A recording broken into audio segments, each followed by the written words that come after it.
Live update லைவில் Raja Rani introduction வந்து போயிட்டுருக்கு. சாச்சனா மஞ்சளை வச்சு செய்ன்னு ஒரு பக்கம் செய்ய, இன்னொரு பக்கம் ரணவ் வந்து ஜெஃப்ரி வேறு லெவலில் வந்து செய்கிறான். ஒரு பாட்டாக வந்து படித்த ராஜாவுக்கு இன்ட்ரடக்ஷன் கொடுறா அப்படி என்ன சொல்கிறா அப்படின்னா, எங்கள் ராஜா போல் உலகத்தில் யாரும் இல்லை, ராஜா ராணவ் ராசாவுக்கு வைக்கணும் பொன் சிலை, எங்கள் ராசாவுக்கு நிகர் யாரும் இல்லை, இந்த உலகத்தில் எவனும் பிறக்க இங்கே ராசாவுக்கு நிகர் யாரும் இல்லை, இந்த உலகத்தில் எவனும் பறக்கவில்லை.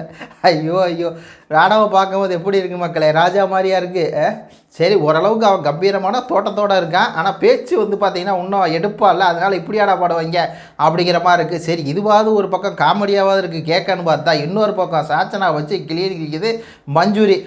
சௌந்தர்யா வந்து பார்க்குது, நீ எல்லாம் வந்து ஒரு ஆள், உனக்கெல்லாம் ஒரு பனி பண்ணா என்னை போட்டாங்களே அப்படின்னு சொல்லி கடுப்பில் தான் இருக்காங்க அப்படின்னு தெரியுது. ஆனால் அந்த சாச்சனா பார்த்து எப்போ எப்படி தூங்கின மாதிரி அப்படியே தாங்க இருக்குது. எதை பார்த்தாலும் தூங்கிட்டே இருக்குது. அது என்ன இன்டென்ஷன் கொடுக்க அப்படின்னா, நம்ம மஞ்சூரி அதாவது நம்ம சாச்சனாவுடைய அப்பா இருக்கார்ல, அவர் வந்து போருக்கு போயிருக்காரு, அங்கே ஒரு சூழ்ச்சி நடந்து விட்டது, அதனால அவர் செத்துட்டார். ஒரு இன்ட்ரடக்ஷனே இப்படியா? இதில் என்ன கொடுமைன்னா, அவங்க அம்மா வந்து சோத்தில் விச வச்சு கொண்டாங்க, சோத்தில் விச வச்சு அதுலேயும் சூழ்ச்சி. எப்படி பாருங்கள், சாச்சனா வாழ்க்கையில் வந்து சூழ்ச்சி விளையாண்டுருக்கு. அதனால சாச்சனாவுக்கு என்னென்னா ஆண்கள்னாலே அவங்களுக்கு பிடிக்காது. ஏன்னா அந்த சூழ்ச்சி ஆண்கள் மூலியமாக தான் வரும். அதனால் சாச்சனா அவர்களுக்கு சூழ்ச்சியே பிடிக்காது, ஆண்களே பிடிக்காது. அதனால் சாச்சனா திருமணம் பண்ணாமல் இருக்காங்க. எதிரி நாட்டை பிடிச்சிட்டு தான் நான் என்ன பண்ணுவேன், கல்யாணம் பண்ணுவேன் அப்படின்னு சொல்லி இருக்காங்கன்னு இது ஒரு இன்ட்ரடக்ஷன் அப்படின்னு சொல்லி கொடுக்குறாங்க. அது மஞ்சள் என்னை தாண்டித்தான் நீங்கள் சாச்சனா தேவியை தொட முடியுங்கிறதெல்லாம் அல்டிமேட் ஃபன்னாக இருக்குது.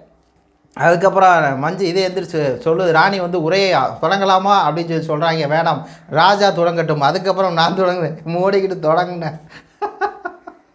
அவரை சொல்லுது, நான் என் மக்களின் மகிழ்ச்சியை, என் மக்களை நான் மகிழ்ச்சியாக வச்சுருப்பேன், அவங்க வாழ்வுக்கும் உளமுக்கும் நான் வந்து போராடுவேன், தீராடுவேன் அப்படின்னு சொல்லி ஒரு கப்சா கதையை விட்டுட்டு, சாதி மதம் பார்க்காமல் நான் வந்து இருப்பேன், கல்வியை கொடுப்பேன், எதிர்நாட்டு உலர ஆரம்பிச்சு எதிர்நாட்டை நான் அடையவே வைப்பேன், எதிர்நாட்டை இது பண்ணுவேன் அப்படின்னு சொல்லி பார்த்தீங்கன்னா லிட்டரலாக ஓடிட்டு இருந்துச்சு. அந்த இடத்துல எல்லாம் சௌந்தர்யா மூஞ்சியை பார்க்கணும், சைத்தானே இதுலாம் உட்காந்துக்கிட்டு இதெல்லாம் நம்ம பேசுகிறதெல்லாம் கேட்க வேண்டியதாக இருக்குது அப்படின்னு சொல்லி பார்த்தீங்கன்னா லைவில் ஒரே ஃபன்னாக போயிட்டுருக்க மக்களை. ராஜா ராணியை வச்சு செய்கிறாங்க. அந்த பாட்டை மட்டும் ஒரே ஒரு தடவை பாருங்கள். எங்கள் ராசா போல் உலகத்தில் யாரும் இல்லை, ராணவ் ராசாவுக்கு வைக்கணும் பொன் சிலை, எங்கள் ராசாவுக்கு நிகர் யாரும் இல்லை, இந்த உலகத்தில் எவனுமே பிறக்கவில்லை. ஐயோ ஐயோ, நன்றி, வணக்கம்.